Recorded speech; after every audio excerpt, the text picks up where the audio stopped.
Areas of polar functions explained. We will start with two very simple polar graphs, r equals 2 and r equals cosine theta. We can use simple geometry to find the areas of both of these functions. We know that the area of the circle is pi r squared, and we also know that r equals 2 results in a graph with circle radius 2. Plugging in 2 for r and pi r squared, we can find out that the area enclosed within r equals 2 is 4 pi.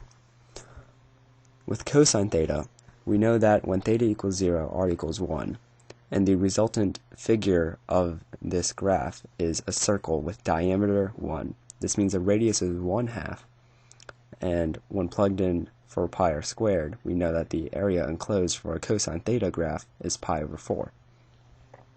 However, using calculus is a little more complicated. We know that the area of a sector of a circle is given by the angle divided by 2 pi times r squared. Looking at the graph on the left, the red dotted line is the new circle with the radius 1 given all around the entire 2 pi degrees, or 2 pi radians, excuse me. We also know that for the sector theta, it is the yellow area highlighted.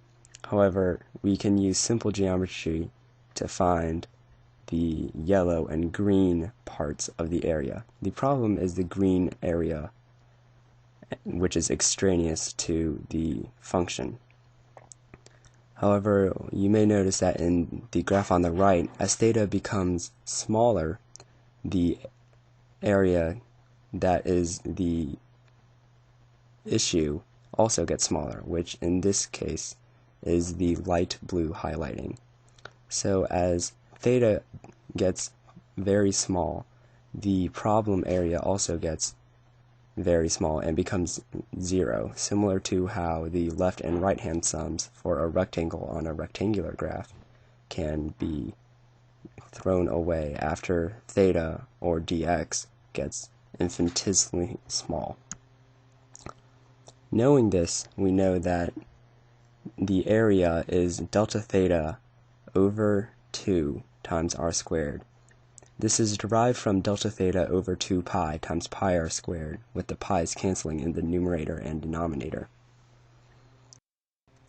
We can then write a summation equation for all of these small sectors of a circle, which is the limit as n approaches infinity from 1 to infinity, delta theta over 2 times r squared. Once we have this, we can also write this as an integral from a to b, which is the period of the function, r squared over 2 d theta, with r being the function itself. Now let's test these on our two graphs that we used earlier, r equals 2 and r equals cosine theta. With r equals 2, we plug in 2 for r, and then square that divided by 2. We also know that the period of this function is 0 to 2 pi. So after the calculus, we get 2 squared over 2, which is 2. And once you anti-differentiate that, that is 2 theta. When evaluated from 0 to 2 pi, that is equal to 4 pi, so we know that that is correct. However, with cosine theta, which is a radius that is not constant, maybe our equation is incorrect. We know that the period of cosine theta is 0 to pi. Once we plug in cosine theta for r, we get cosine squared theta over 2 d theta.